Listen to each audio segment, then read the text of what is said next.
Irmãos, nesse espírito de louvor e de adoração, eu convido você a abrir a palavra de Deus no livro dos Salmos. Nós leremos a uma só voz o Salmo 146.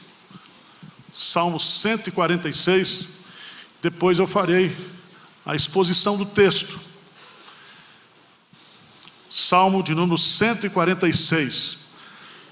A fraqueza do homem e a fidelidade de Deus. Vamos juntos? Vamos lá? Aleluia! Louva, ó minha alma, ao Senhor.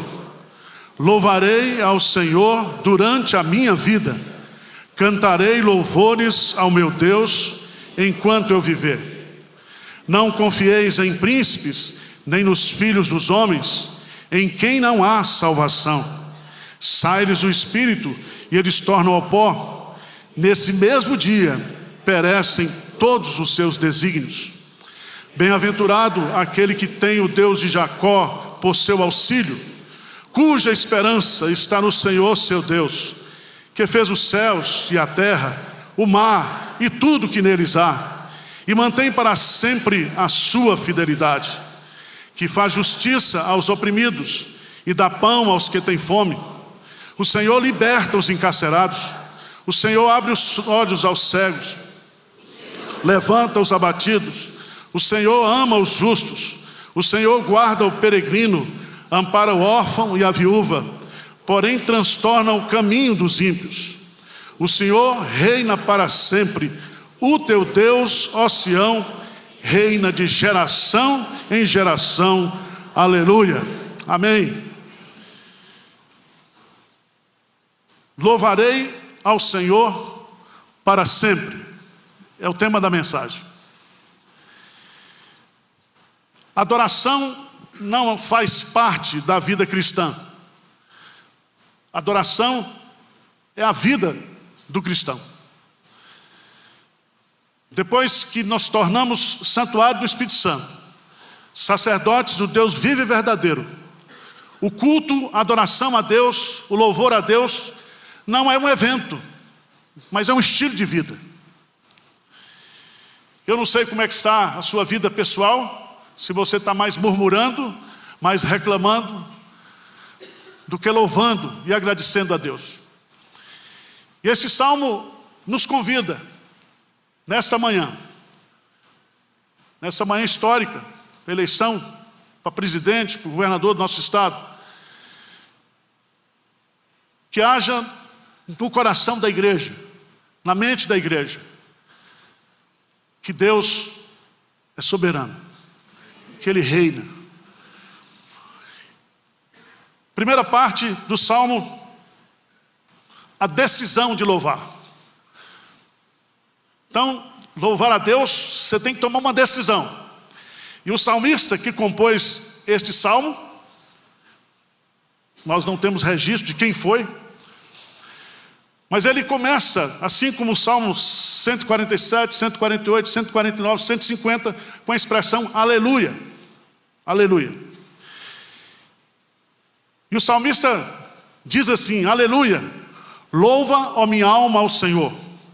Louvarei ao Senhor durante a minha vida, cantarei louvores ao meu Deus, enquanto eu viver. Preste atenção que essa palavra aleluia, no hebraico, é uma expressão que junta louvor a Deus. Aleluia. Iá é a expressão do nome Yahvé. Porque louvor somente a Deus. Como nós cantamos aqui. A Deus, somente a Deus. E é tão interessante que o salmista vai nos ensinar que nós devemos louvar ao Deus vivo e verdadeiro, ao único Deus que existe. Louvá-lo não somente por quem Ele é, mas por aquilo que Ele faz, por aquilo que Ele tem feito por nós.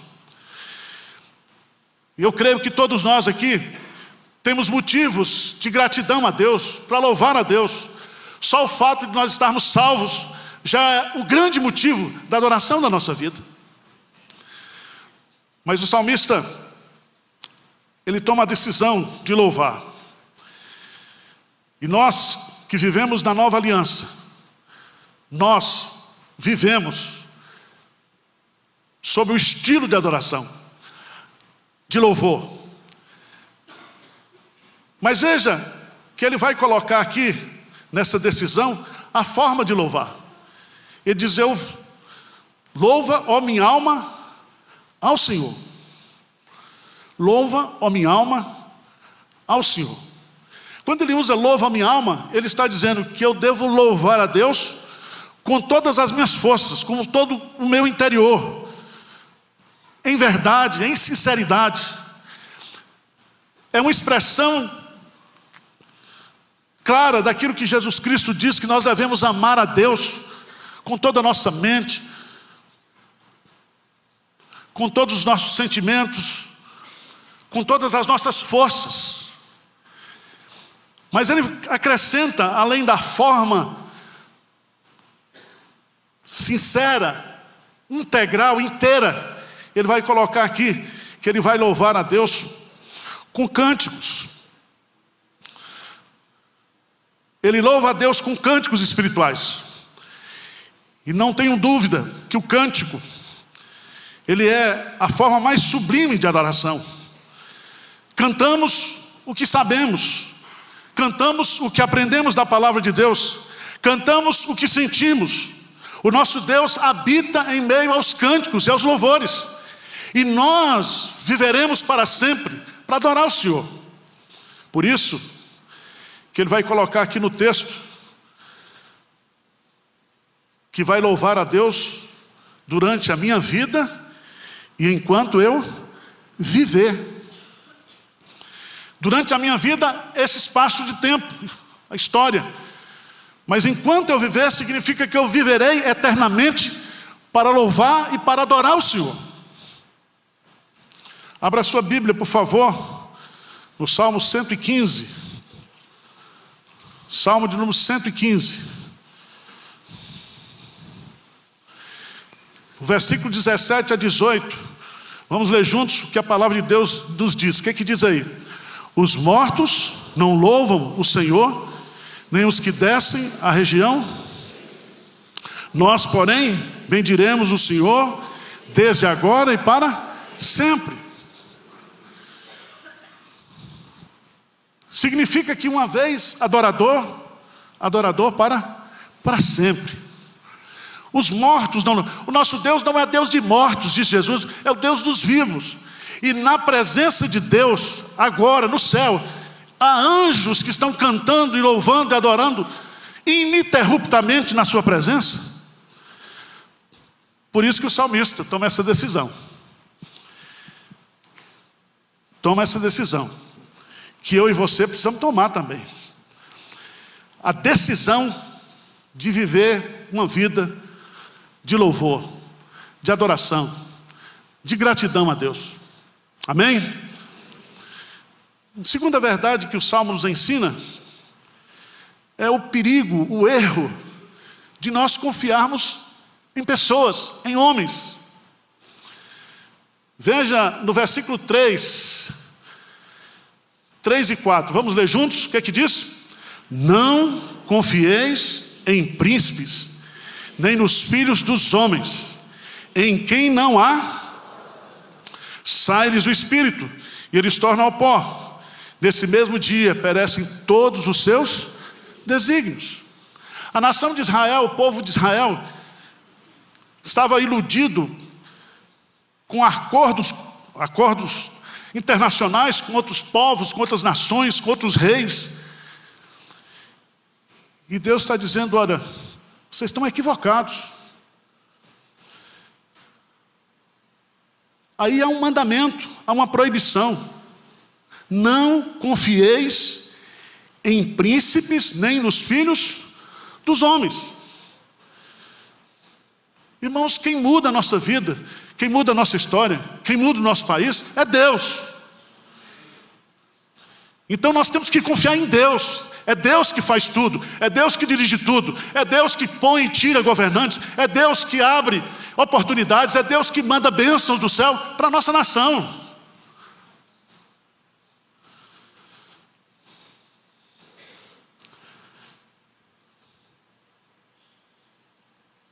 Abra sua Bíblia em Isaías, capítulo 31. Isaías, capítulo 31. Diz assim, versos de 1 a 3. Vamos ler juntos, quem quiser. Diz assim: ai dos que descem ao Egito em busca de socorro e se estribam em cavalos, que confiam em carros porque são muitos e em cavaleiros porque são muito fortes, mas não atentam para o Santo de Israel, nem buscam ao Senhor. Todavia, este é sábio e faz vir o mal e não retira as suas palavras. Ele se levantará contra a casa dos malfeitores e contra a ajuda dos que praticam a iniquidade.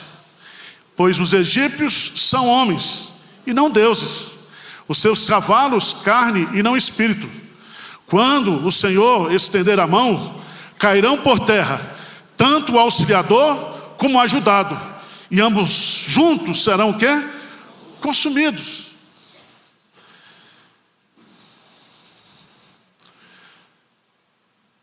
Mas por que Deus proíbe? Ele vai colocar duas razões. Primeiro, nós não devemos confiar em príncipes, nem filhos dos homens, porque eles são incompetentes, em quem não há salvação.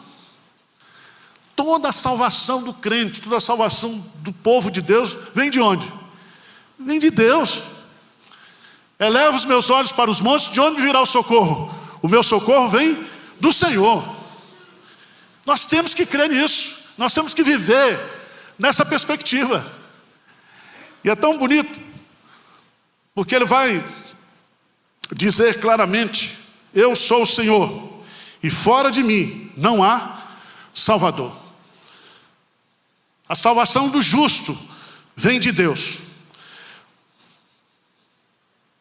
Mas ele vai colocar no Salmo, veja, no versículo 4, sai-lhes o espírito e eles tornam ao pó.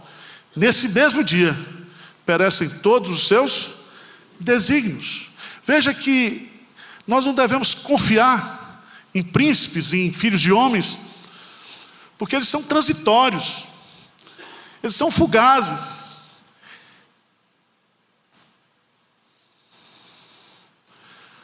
A palavra homem aqui, a palavra Adão, no hebraico, significa terra, pó.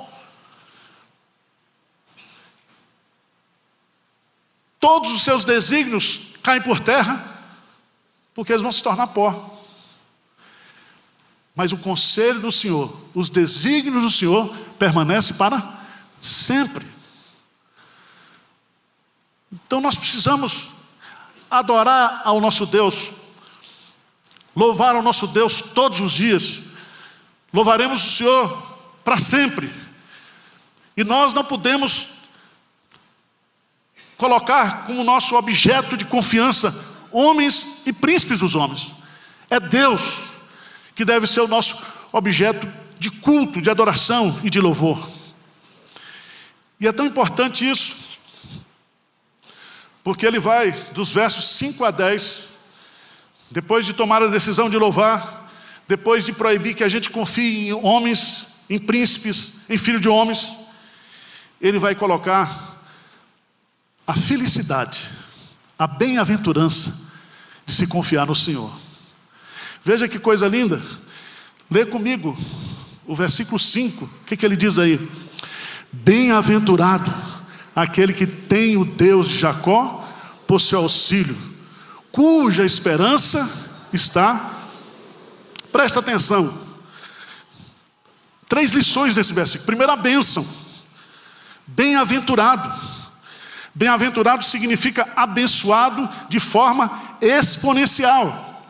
É uma felicidade duradoura, é uma felicidade sobrenatural, é uma felicidade que vem de Deus, é ter uma vida abençoadíssima. A fonte da bênção, aquele que tem o Deus de Jacó por seu auxílio. Não é o Deus de Israel, é o Deus de Jacó. Ele é o Deus dos pecadores, dos crentes imperfeitos. A palavra auxílio aqui significa aquele que socorre, aquele que ajuda nas nossas imperfeições, nas nossas carências, nas nossas necessidades. Ele, o Senhor, é o nosso auxílio.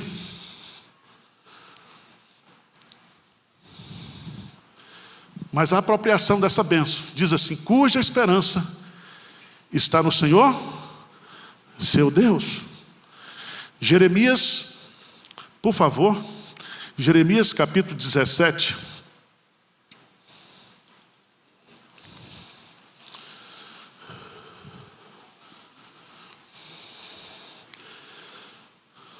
Versículo 4, diz assim, vamos ler juntos?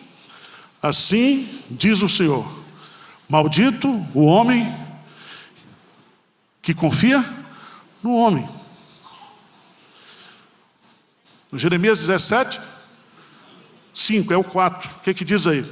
Assim por ti mesmo te privarás da tua herança que te dei, e far-te-ei servir aos teus inimigos na terra, que não conheces, porque o fogo que acendeste da minha ira arderá para sempre.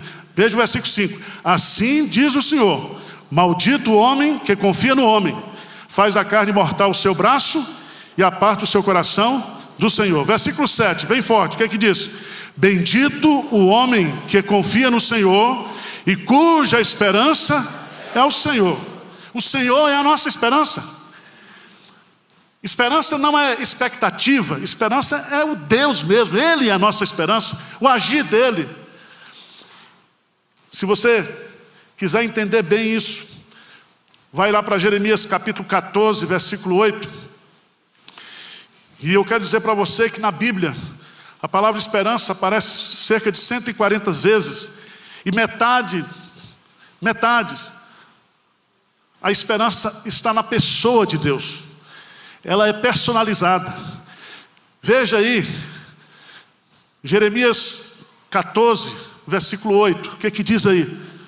Ó esperança e redentor seu no tempo da angústia, por que serias como estrangeiro na terra e como viandante que se desvia para passar a noite? Então veja bem, ó esperança de Israel. Nós temos a nossa esperança exclusivamente na pessoa de Deus, na pessoa de Jesus Cristo. Paulo diz que Jesus Cristo é o nosso Senhor, que Jesus Cristo é o nosso Salvador, mas Ele também é a nossa esperança. Ele é a bendita esperança que nós aguardamos na segunda vinda.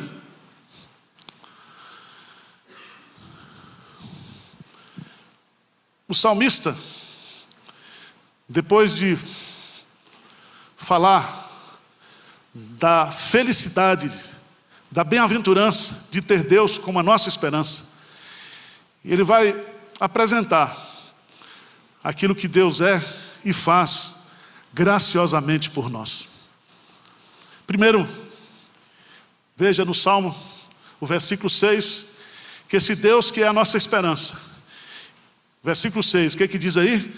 Que fez os céus e a terra, o mar e tudo o que neles há, e mantém para sempre a sua fidelidade. Então veja bem, o Deus que nós confiamos, o Deus que é a nossa esperança, Ele é o Criador de todas as coisas. Tudo que existe, tudo que sobrevive, tudo que respira, deve louvar ao Senhor, porque a nossa respiração, a nossa existência está em Deus. Nele vivemos, nos movemos e existimos. Segundo lugar, mantém para sempre a sua fidelidade, como nós cantamos aqui. Esse atributo da fidelidade de Deus revela que Ele não muda em seu ser, em seu caráter, em sua palavra, em seus planos, em suas promessas. Ele é fiel e continuará sendo fiel desde agora e para sempre. Ele não muda, Ele não altera, Ele não tem falta de humor, Ele não tem amnésia. Ele é constante, fiel, verdadeiro, presente na nossa vida. Devemos confiar em Deus, porque o Senhor defende a causa dos necessitados. Diz aí que faz justiça aos oprimidos, dá pão aos que têm fome. Deus é o juiz de toda a terra. A esperança do necessitado jamais se frustrará. Veja, por favor, no Salmo 9. Salmo 9, dá um pulinho lá.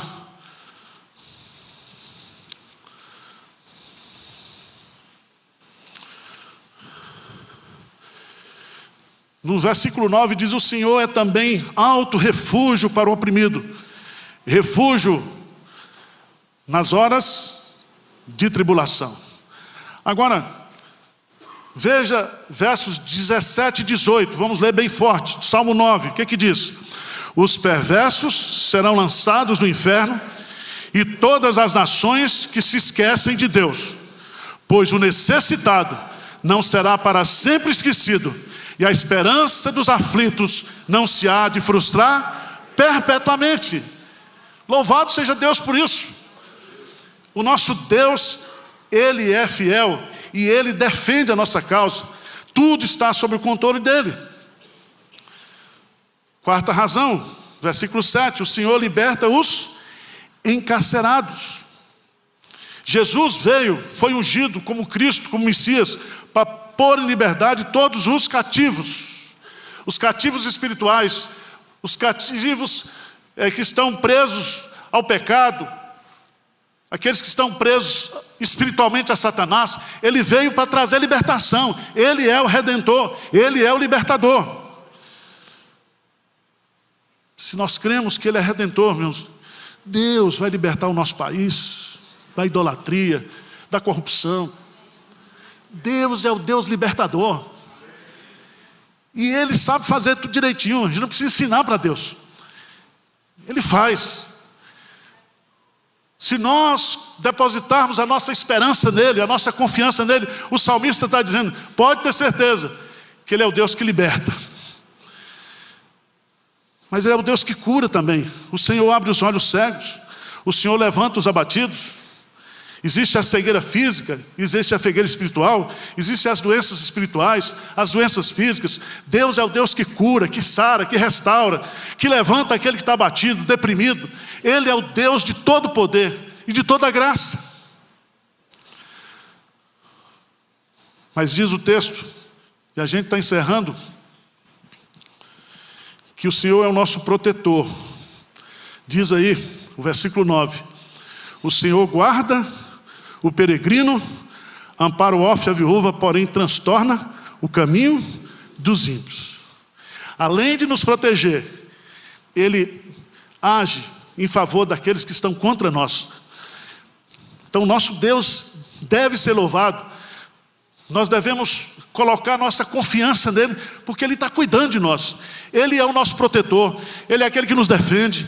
As nossas causas estão nas mãos dEle, Ele sabe tudo o que necessitamos. Então vamos louvá-lo, vamos confiar nele, vamos louvá-lo de todo o nosso coração. Mas por fim, vamos ficar de pé e vamos ler o versículo 10. O salmista, para fechar a poesia, ele vai concluir